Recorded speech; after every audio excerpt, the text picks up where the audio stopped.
But we just heard the vice president lace into President Trump, saying that this country has been divided with hatred and that we need to fix it and not fight, calling on some of the better angels of our nature, which will likely be a major campaign theme of his, besides some of the policy issues that he outlined in his speech that we just heard.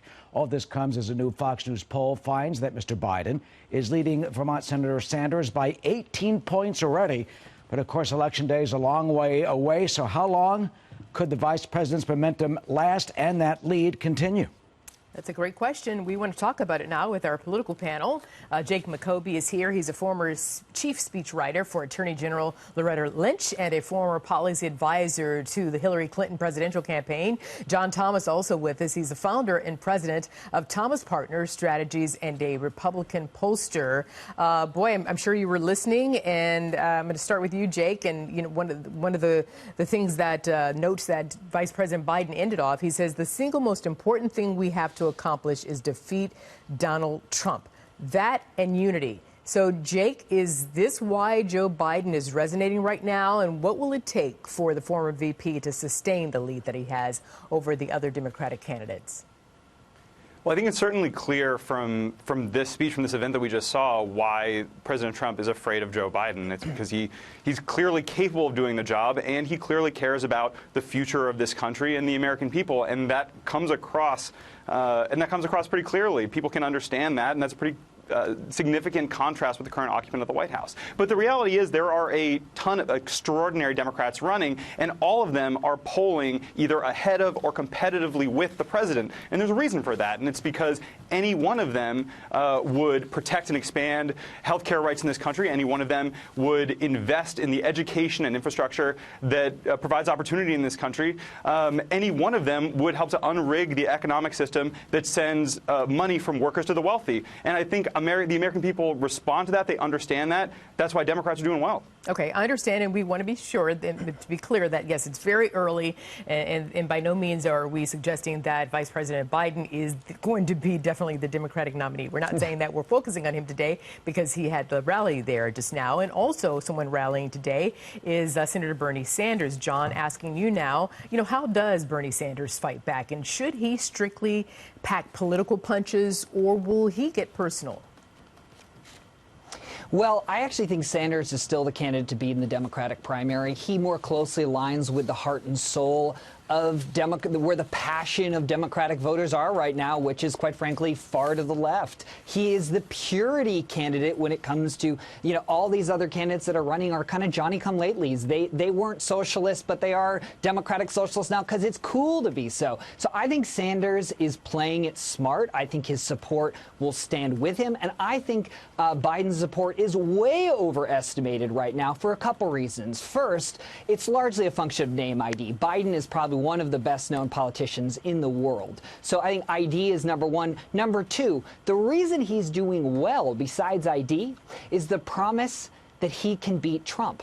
But the second that promise starts to look shaky, meaning Biden underperforms with a fundraising quarter, he has a gaffe that looks let me stop you right people, there. Let me stop you right there, John, look, because I want to get Jake a chance to respond, because rightly so, John, you're the Republican on this panel, and so you're going to, have a particular spin on it, because that's what we do. That's what you do, and understand that. The other side does it as well, not just saying you. But I want to stop for a second, because, Jake, I need you to respond. John is sitting here saying that, oh, yeah, Joe Biden, he's polling now with the Democrats because it says promises to beat Donald Trump. There's no guarantee that it can beat Donald Trump. He's also saying that, the Democrats really want a socialist. So, Jake, I mean, you heard it. You get a chance. You jump in there and tell me what you're thinking when you're hearing these comments. Well, the truth is, and this is going to be an unsatisfying answer, is that it could go both ways. This is a long primary season, and we've seen in the past, both expanded, inflated polling leads that have collapsed as time went on. And we've seen people, even like Donald Trump in 2016, who got in with a lead and held it the entire time. So it's really hard to say, but that's why you have this extended primary season, not just the primaries in Iowa, in the caucuses in New Hampshire, the caucus in Iowa, the primary in New Hampshire, and the whole series of primaries and caucuses after that, but this whole process that leads up to that point so that everybody can kick the tires and can see what these candidates represent. But again, more than a candidate, we're picking a candidate right now, but we're also talking about a platform and policy. And that's, I think, what people are mostly responding to. That's why this whole field of Democrats he mentioned Social Security, health care, and climate change. Social Security, health care, and climate change. Will that resonate with the voters? For sure. I think that all those issues resonate with voters. Right now, we're talking about getting. Hang on one sec. I know you're there, John, and I'm definitely going to give you a chance to wrap this up because I don't want to be unfair to you at all. But Jake, I'm asking you those policy issues that Vice President Biden pointed out there at the rally today. Again, Social Security, health care, and climate change. Well, is this what it takes for him to become the president again?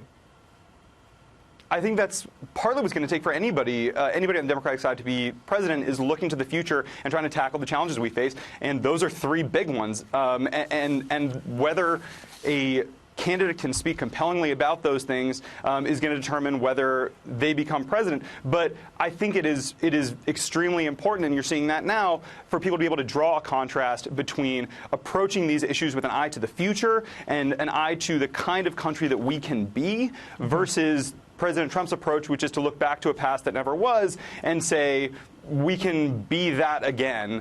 And I think the future is always going to be more compelling, and that's what the vice president was talking about. Yeah, he says that we need a clean energy revolution, and we have to stop thinking that clean energy and job placement don't go together. They do. Okay, John, in fairness to you, I want to get you back in there. One of the things that Vice President Biden says, that he says, I know how to make government work, not because I talked or tweeted about it, but because I've done it.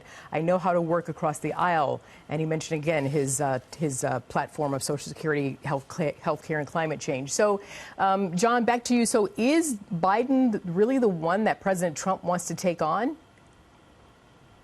I think Trump, honestly, can probably beat any of the cast of characters that are running at this point. And I'll just look at one stat. It's ironic that Biden relaunched his campaign in Pennsylvania, a place where unemployment under Joe Biden's watch was 5.2%, but is currently 3.8%. These are numbers that affect anybody who runs against President Trump. And I'll draw one more thing, I think, where Joe Biden's numbers are inflated. In South Carolina, for instance, Joe Biden is capturing 58% of the African-American vote. Kamala Harris is at 12%. Cory Booker is at sub 10%. Those numbers are going to move. I think Joe's this is his moment in the sunshine. I don't think it's going to last because he just I don't think he has what it takes for the heart and soul of the Democratic primary at this point. Who does?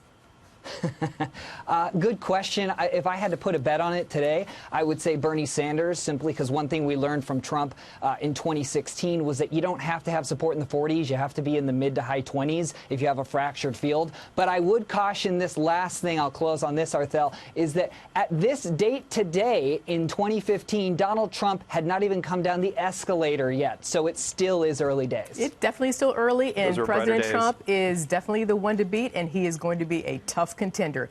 No doubt about that. Jake McCobey and John Thomas, thanks to both of you.